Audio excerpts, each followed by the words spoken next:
Mesdames, Messieurs, merci de votre fidélité renouvelée à nos programmes. Bonjour et bienvenue dans You Flash que nous démarrons avec l'éducation au Sénégal, baccalauréat 2023. Le top départ est lancé ce mardi sur toute l'étendue du territoire national. 155 109 candidats sont inscrits à l'examen du baccalauréat 2023, soit une hausse de 4 184 candidats par rapport à 2022. Le nombre de filles est de 88 467, soit 57,04% des effectifs. Le pourcentage de candidats issus du public est de 52,89% et celui des candidats individuels est de 16,49%.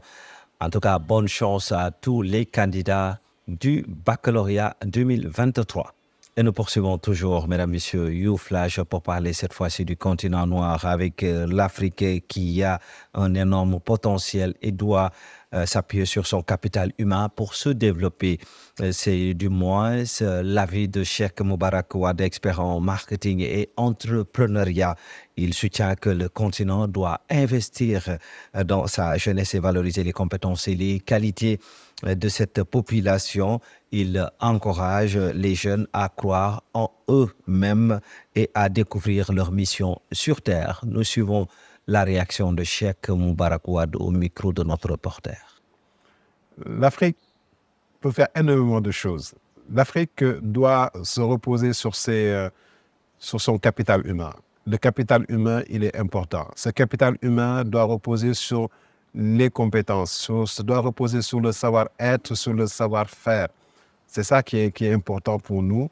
Et l'Afrique doit reposer également sur sa jeunesse, qui est une jeunesse extraordinaire. Croyez en vous, croyez en vos capacités et découvrez votre mission sur Terre. À l'instant, Cheikh Moubarak Wade, il est expert en marketing et entrepreneuriat. Nous poursuivons toujours You Flash. Cette fois-ci, nous parlons de mytiliculture. L'élevage de moules est une pratique respectueuse des normes de pêche et rentable. Selon Yayou Bayam Diouf, elle encourage l'État et les partenaires à investir dans cette activité pour préserver les ressources halieutiques et promouvoir la biodiversité marine. Les fermes mytilicoles créées avec des techniques simples et des matériaux locaux offrent une zone de repos et de reproduction pour les espèces de poissons en voie de disparition. Et nous en venons à l'heure d'attaquer notre rubrique Ma passion d'entreprendre. Nous mettons en lumière aujourd'hui Jupiter Faye, parti d'un jeune étudiant à l'université Cheikh Anta Diop de Dakar pour devenir coach en leadership. Il souligne l'importance de l'entrepreneuriat et de la formation pour le développement du continent africain. La rubrique Ma passion d'entreprendre aujourd'hui met à l'honneur Jupiter Faye.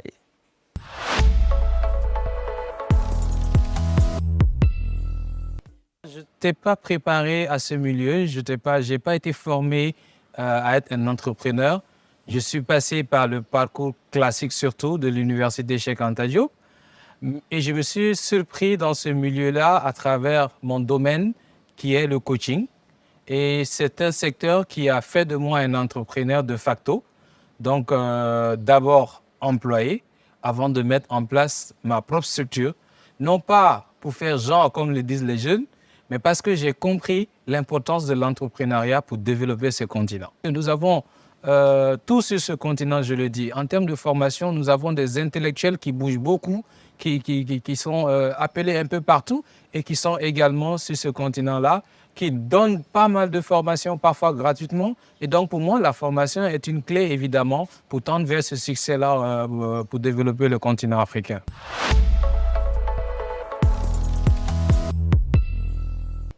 Bon vent, Jupiter Faye, coach en leadership qui était à l'honneur dans la rubrique Ma passion d'entreprendre.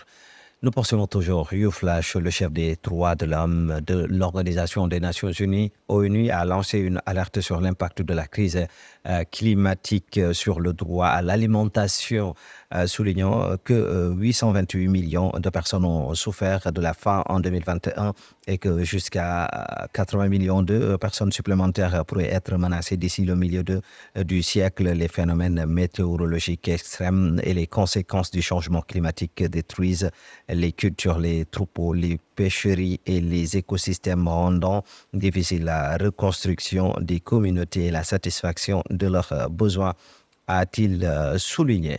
Et nous faisons un tour au niveau de l'Arabie Saoudite pour parler du pays qui prolonge sa réduction de production pétrolière d'1 million de barils par jour pour contrer la baisse des prix, tandis que la Russie prévoit de réduire ses exportations à 500 000 barils par jour en où ces mesures visent à stabiliser les prix face à la volatilité du marché et aux conséquences persistantes de l'invasion de l'Ukraine par la Russie ainsi qu'à la reprise économique incertaine de la Chine. L'Arabie Saoudite, membre de l'OPEP, envisage même de prolonger cette réduction au-delà d'août pour soutenir la stabilité des marchés pétroliers.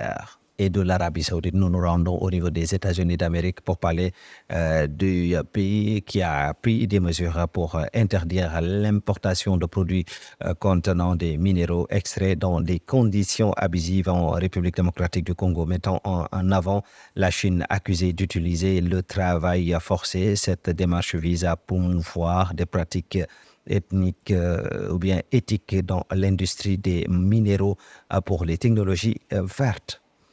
Et toujours au niveau des États-Unis d'Amérique, nous parlons de l'administration Biden qui envisage d'imposer de nouvelles restrictions sur l'exploitation ou bien l'exportation de puces dédiées à l'intelligence artificielle vers la Chine, ce qui pourrait affecter les fabricants américains de semi-conducteurs tels que Nvidia et AMD. Les nouvelles directives pourraient empêcher l'exportation de puces déjà conformes aux règles précédentes, à moins que les entreprises n'obtiennent une licence spéciale d'exportation délivrée par les États-Unis d'Amérique. Et mesdames, messieurs, c'est sur cette note que nous allons prendre congé de vous. On vous donne rendez-vous demain pour un nouveau numéro de YouFlash. Mais d'ici là, restez en compagnie des programmes de Synapse TV. Merci et au revoir.